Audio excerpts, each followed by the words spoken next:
Good evening. Today our group 4 like to present the assignment on title of designing a traffic light controller in Vivado using Verilog. This is our objective of our assignment.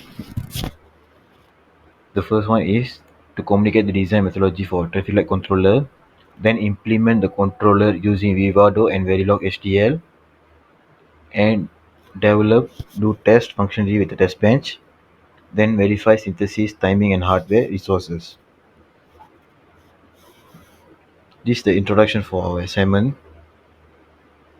Traffic light controllers are essential for managing urban traffic flow efficiently, ensuring public safety and minimizing congestion.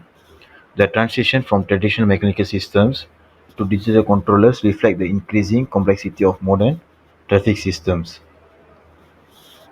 Modern digital traffic controllers implement using FPGAs and hardware description languages like Verilog. It offers significant benefits. First is flexibility, which is easily adaptable for future changes. Example, adding new features like pedestrian crossings or emergency vehicle priority. Next is reliability, predictable behavior, which is critical for safety critical systems. Third is maintainability. Modular and scalable design enables easier debugging and updates. We use FSM. The traffic light controller user Moore FSM.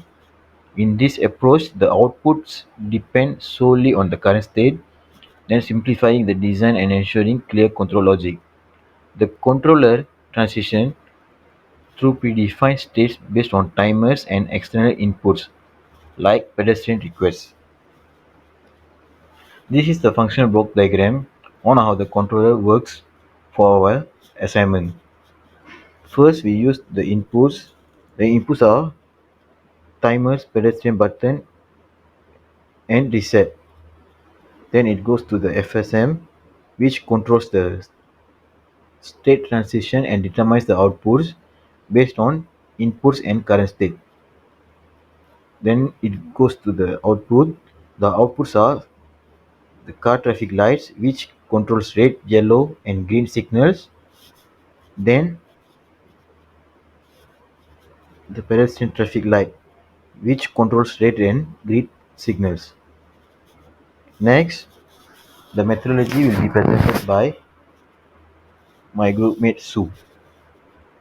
My name is Chiang. Today I'll be presenting the methodology part and the Verilog design code part for this assignment. First, we identify all possible states of the traffic light controllers, as we can see in the table state overview. For S0, for red, we can for cars, and red for pedestrians, and then for S1, green for the cars and red for pedestrians, and so on.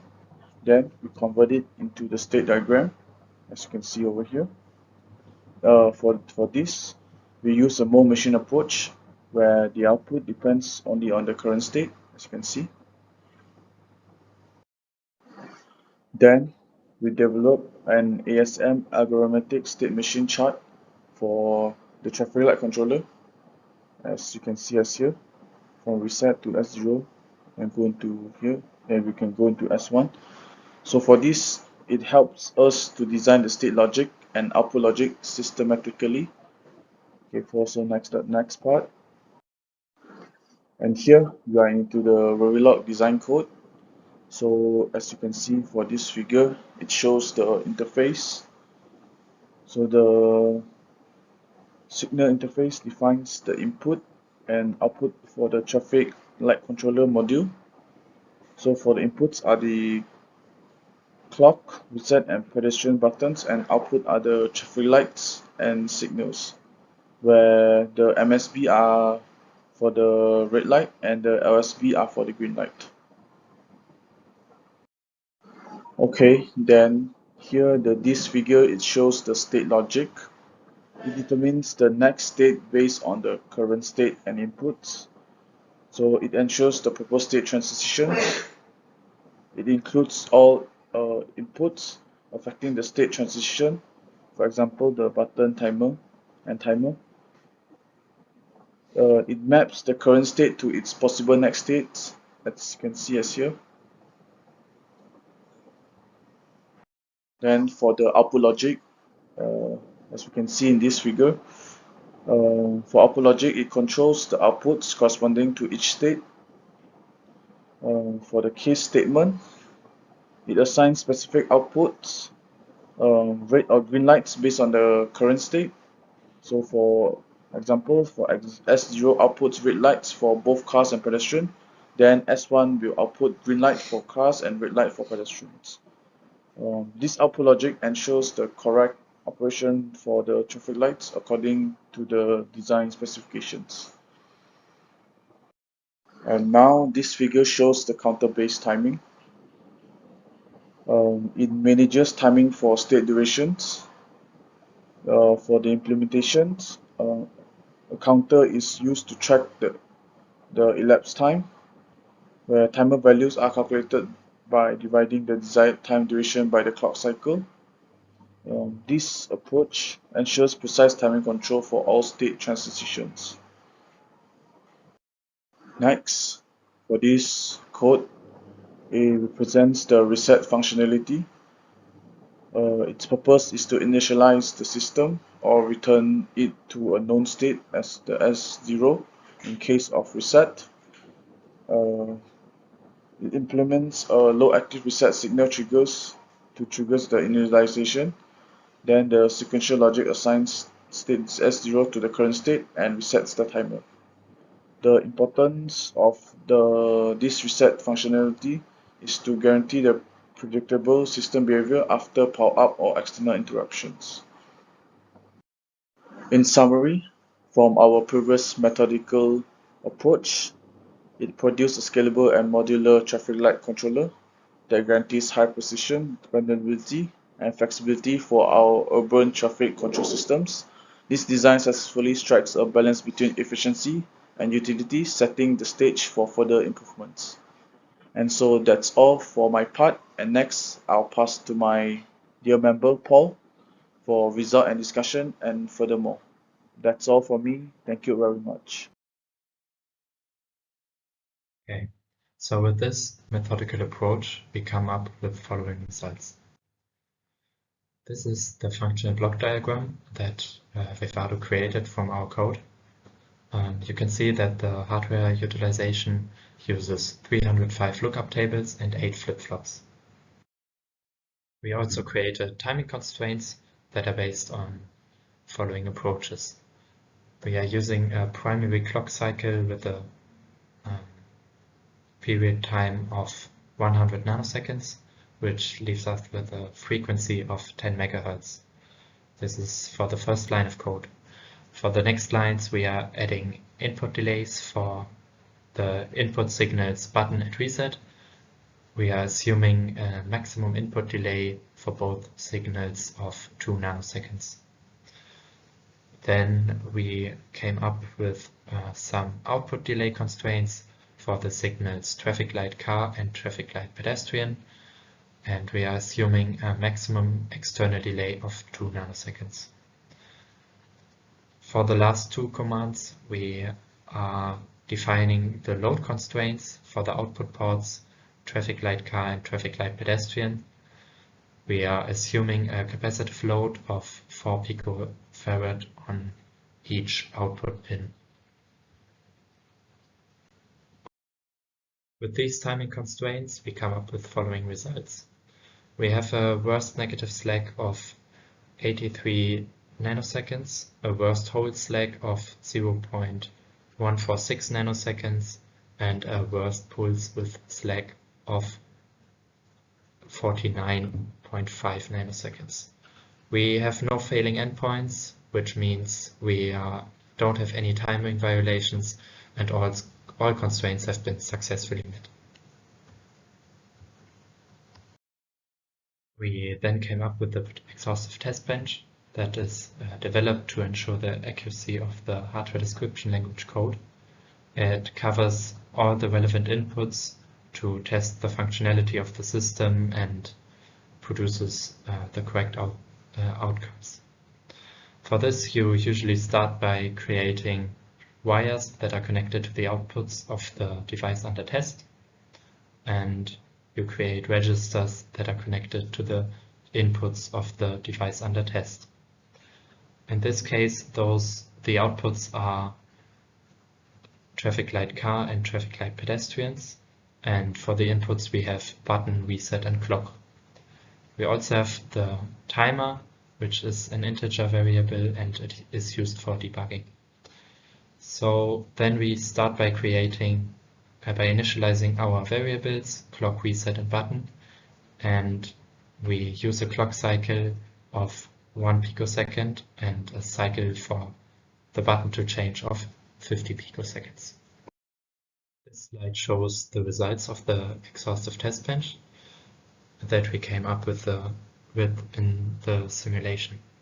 So for the two top variables we have traffic light car and traffic light pedestrian, which represent a traffic light with the most valuable bit on the left side that represents the red light, and with the least significant bit on the right side, which represents the green light. For traffic light car, we also have the bit in the middle that is representing the yellow light. So for the traffic light car, we have the following sequence. We start by having a green light, then we change to a yellow light, and then we have the red light. This is started by the variable button to come up, which also makes the traffic light pedestrian to turn green after the traffic light car has turned red.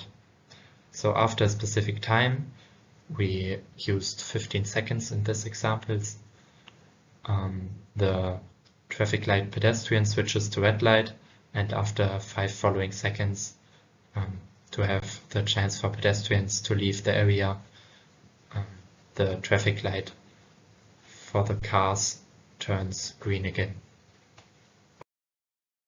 Now we can discuss about our results. For the result of the design, we achieved accurate timing by implementing counter-based timing mechanisms that ensure precise state durations and which improves traffic control reliability. We have no timing violations and can confirm that the system is working correctly. We are using the resources efficiently by using minimal hardware resources of 305 lookup tables and 8 flip-flops, making it very cost-effective and efficient implementations. It also ensures that there's still room for further improvements in the future, which can be implemented on the same chip. By implementing the clear state management, by using the finite state machine structure, we allow smooth and predictable transitions between the states, reducing operational errors, and also we ensure that for further improvements, the structure is set and can be improved very straightforward and easily. We have dedicated pedestrian crossing states that ensure safety while maintaining traffic flow, which means that time can be set smoothly later in the process and you can change it very easily. By implementing a modular Verilog code in the coding of the finite state machine, it is easy to modify later to enable future upgrades or changes without redesigning the entire system. So additional states can be added easily, and also additional functions and additional outputs can be edited very easily.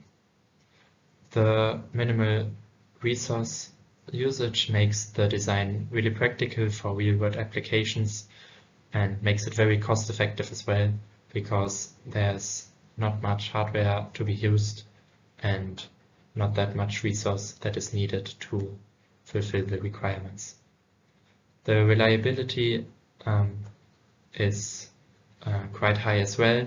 We are meeting all timing constraints and ensure predictable and consistent performance, which is crucial for safety critical systems like traffic light controllers. We have the opportunity for future expansion capabilities, because features like adaptive timing based on traffic light density can be implemented easily, and for example, communication with nearby junction controllers can be added as well, which also adds to the point that we are using the modular Verilog code in our implementation.